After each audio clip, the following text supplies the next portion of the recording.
ছিলাম বৃষ্টি টাপুর টুর, হঠাৎ ঝড়ে খেই হারিয়ে হলাম যে নিশ্চুপ। আমি ছিলাম পদ্ম পাতার জল, মাতার হাওয়ার ঝাপটা এসে করল যে টলমল। আমি ছিলাম রং তুলির এক ছবি, আকাশে ডেকে দিশে হারা, তাই যে হলাম রবি।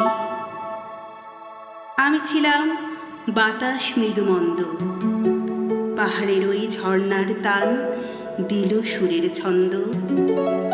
আমি এখন রোদ্দুর ঝিকমিক, কখন জ্বলে আগুন যে হই তার নেই তো ঠিক।